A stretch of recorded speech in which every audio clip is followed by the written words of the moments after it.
When you watch a movie like Jurassic Park or Godzilla or King Kong, something strange starts to happen.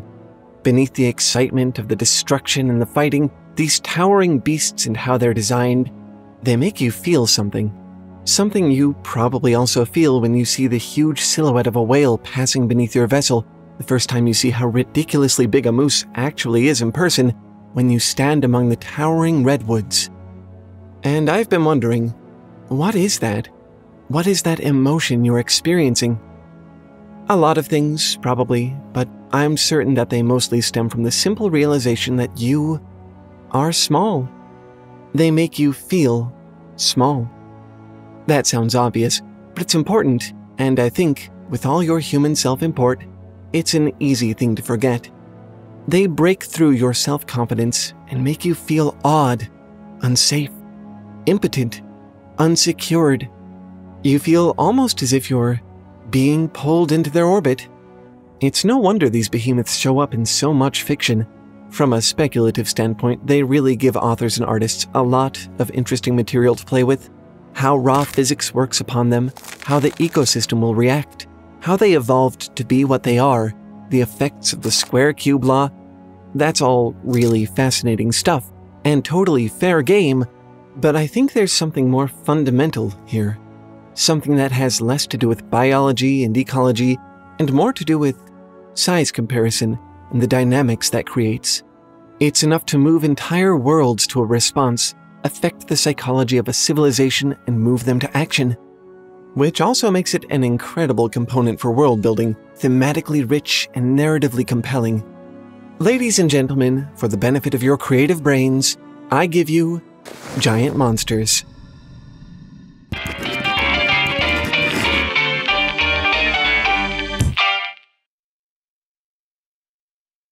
We are about to talk a lot about world building and make a lot of interesting suggestions for ways that you could build your own. But the truth is that world building is really hard. So before we start, if you're interested in trying to world build for yourself, I'd like you to go try out Campfire, an online tool for world building and writing that will break the process down into manageable pieces for you.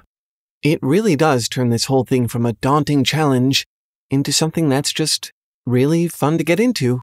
A big thanks to them for sponsoring this video and giving us the opportunity to share something with you that I think will be really useful in making use of this whole video. Links in the description. Place a giant anything into a setting and it's going to have some interesting effects.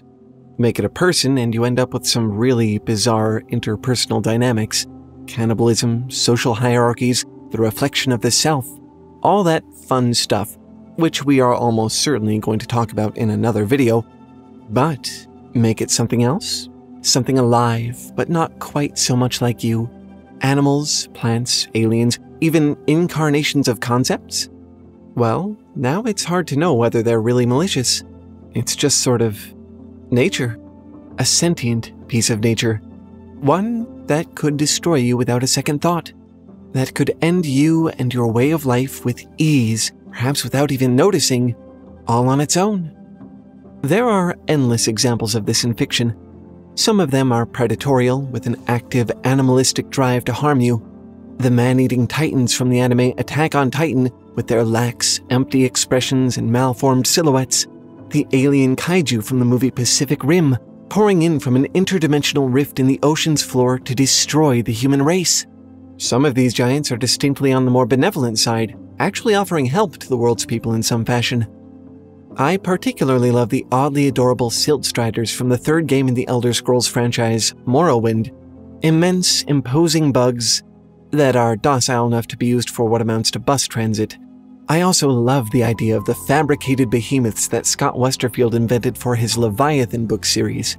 Massive sea mammals, krakens, jellyfish, carefully bred and engineered to carry humanity through the skies like fleshy zeppelins. And that's only one way that they've made use of them. But it doesn't have to go one way or the other. They don't have to be helpful or harmful necessarily. They can also just be. Maybe they're so far removed from the people who inhabit their world that they just can't have an impact, like the massive dinosaurs and insects and beasts of Skull Island in King Kong. Maybe they have an inherent effect, but it's completely neutral and impossible to influence in any way whatsoever. like Atuin, the world turtle who carries the whole of Terry Pratchett's Discworld on its back. Whatever the role or temperament of your great beasties, and there are bound to be many, one thing is almost always guaranteed. These things are going to create tension for the people who share their world, and those people are almost always going to react to it. There are honestly too many interesting ways authors have thought to approach these dynamics to list here, but I think we've found a tidy way to categorize them. Really, how does anyone respond to tension? They either try to resolve it, ignore it, or let it destroy them. In this case, I think we can put this pretty simply. People forced to live with the tension that giant monsters bring are either going to compete with them, cooperate with them, or find a way to coexist with them. Pretty broad, I know, but wait until you see what these things look like. When people do feel the need to compete with these massive organisms, it's generally because they feel a significant threat to their way of life, and they're making an effort to remove or reduce that threat. This effort can result in a few different outcomes. Perhaps the people win. It's not inconceivable. Humans have done wilder things in reality, but it's interesting to speculate about how or why this might happen, especially given all the odd quirks of the fantastical beasts they're facing in these stories. What do they do when their natural predator is no longer looming over them? Or when they've simply proven that they are the apex species? The card game Magic the Gathering has a world setting called Tarkir, where mighty dragons once competed with the native clans for dominance. But, eventually, the clans rallied together and hunted all the dragons to extinction. Now, unchecked, the clans ravaged their world, slaughtering each other in an attempt to claim and reclaim every square inch of land for themselves. You can see the bones of dragons standing out on the horizon, petrified features of the landscape. Something feels like it's missing from this place. Part of the world's magic has died. Spoiler, eventually the dragons come back, which is a welcome change of pace for anyone who's been watching this channel for a while now, but we're not talking about that part here. Another possible outcome of this competition is, well, still pending results.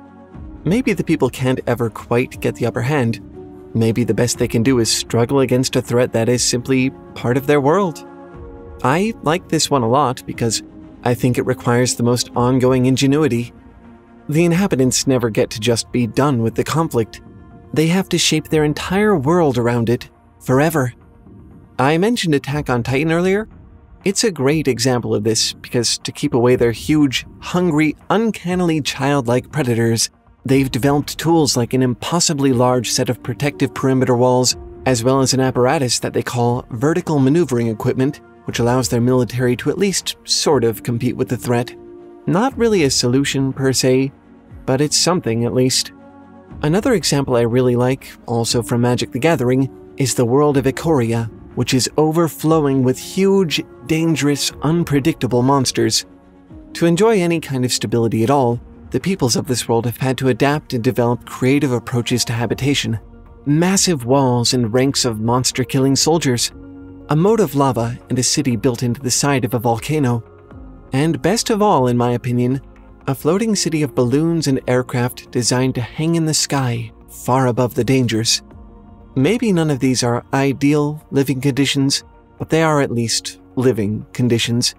One can only be so lucky. Or not, because the last potential outcome of competing against a force like this that I can see is that you lose. Sometimes there is no recourse, no meaningful way for the people to fight back. Sometimes the monsters they're facing are just too powerful or too pervasive, and it's all they can do just to eke out their pitiful existence, if they even get to do that much. This wasn't really that easy for me to find examples of, but I did find one very surprising and very interesting example. In the book Wings of Fire by Tui T. Sutherland, we find a world where human civilization is essentially non-existent. That's because, very much the opposite of Tarkir, dragons are the apex predators here, and humanity has become so insignificant they aren't even known by a species name. They're just thought of as scavengers, living off the scraps of dragon society. And notice something here. To these dragons, what we would consider people are barely better than animals. The dragons, the giant monsters, in this case, become the people, taking on that role as they dominate this world. Very interesting reversal. But of course, the picture doesn't always have to be so grim, so polarized. A vast difference in scale does not always lead to a vast competition. Sometimes it actually creates new, promising possibilities. Make no mistake, cooperation is still an interesting source of tension that leads to fascinating world building. The question of how this often tenuous relationship was formed and how it will be maintained, if it is maintained, is rife with fascinating questions that the world builder in you will probably race to answer. The obvious connection here is what we'd refer to in ecological terms as mutualism. Both the people and the monsters benefit from each other. This one is fairly simple compared to the others, but I think the surrounding story of how and why this happened is definitely a worthy exploration. In fact, those very questions are one of my favorite things about the movie How to Train Your Dragon.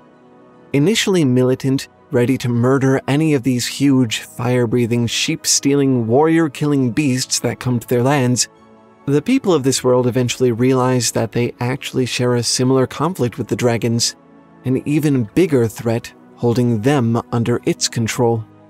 From here, they form a bond, using the equipment they initially created to kill dragons in order to fight alongside them. Now, instead of being burnt to a crisp by dragonfire, it's one of their greatest tools. I love that, but it's just so sweet, almost saccharine, and the cynical part of my mind wonders, would this really be so balanced? I find it much more likely that the cooperation turns out to be a little more heavily weighed in favor of one party. And I won't mince words. For all of their redeeming qualities, humans aren't exactly known for their capacity to treat nature fairly.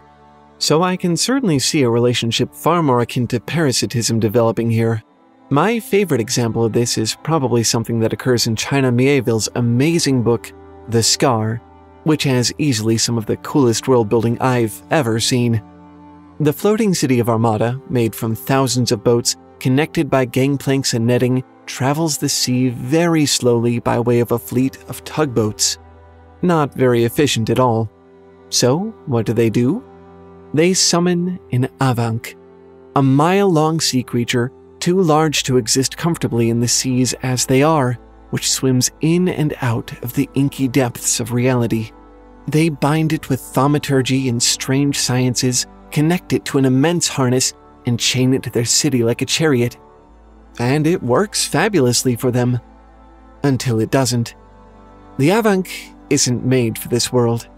It gets ill and dies, its great corpse filling the sea with islands of fetid tissue and pus. Wild, fascinating, bizarre, sad. I loved every moment of it. It's an outstanding demonstration of how exploitative people can be, even in the face of the most majestic things their world has to offer. So, we have competitive dynamics where the people vie against these massive creatures for dominance, leading to the creation of settings which would never have existed otherwise.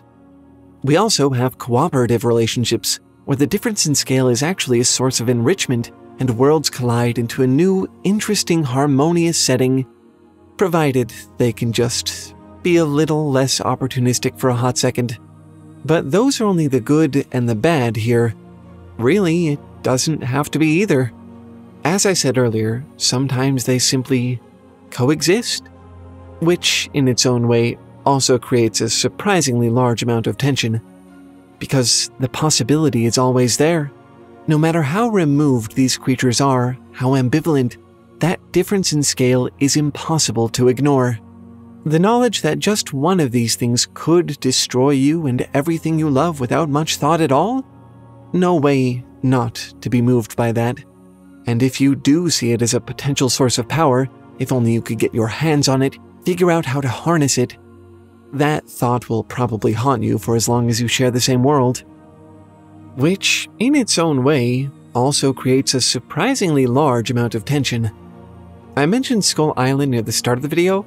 It's actually a great demonstration of this concept, because it is separate, it is far removed, it's a wonder, a myth.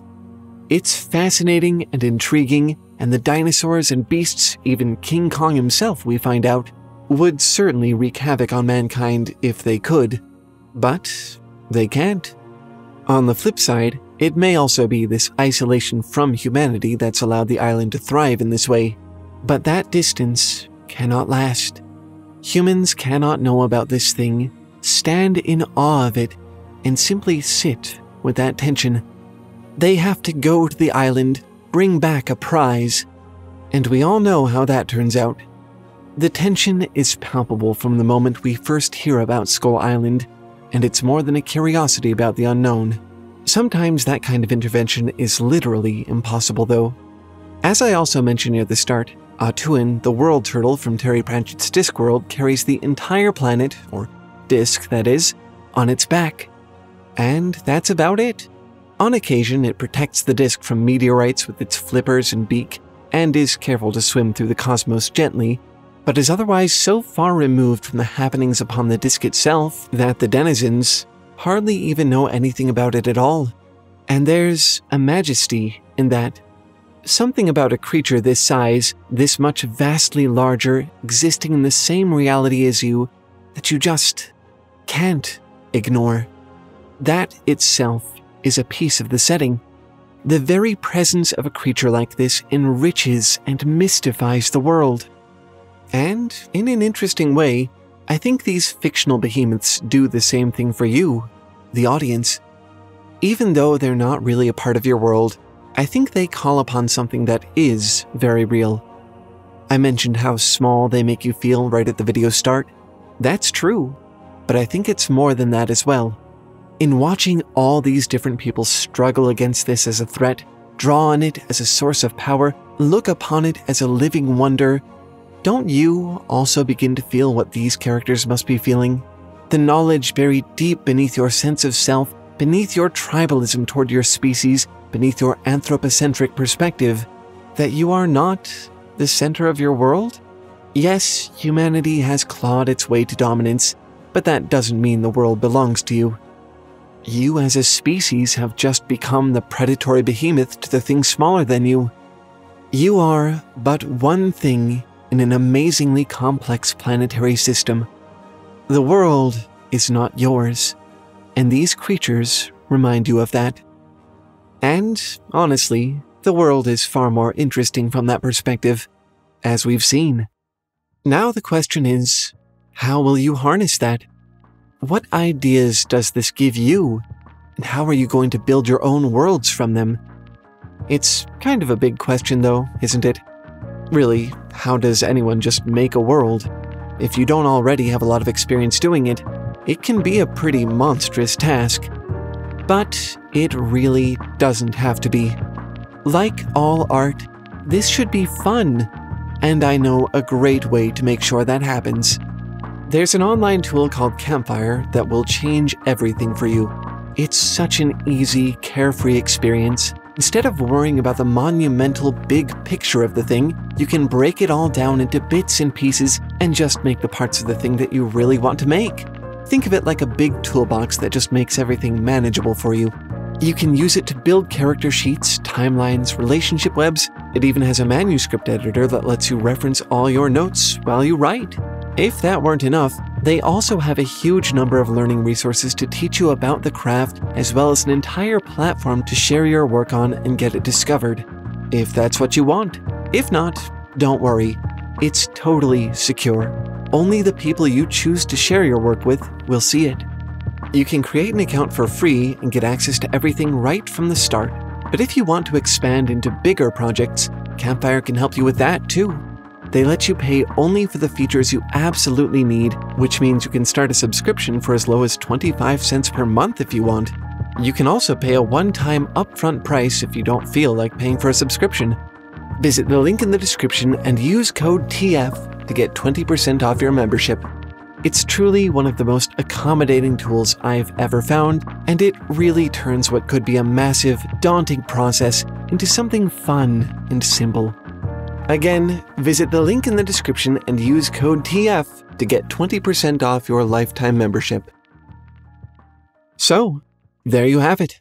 All the tension created by these gigantic predators, benevolent giants, towering wonders of the world, the ways in which the inhabitants of the world compete with them, or cooperate, or coexist. So many interesting possibilities, so many still to explore. Tell us what you come up with in the comments. It'll still be a week before our next upload, so in the meantime Oh dear, that's not good. Keep making stuff up, leave comments, you know what to do. I have to go deal with this. Hey, stop! Don't touch that.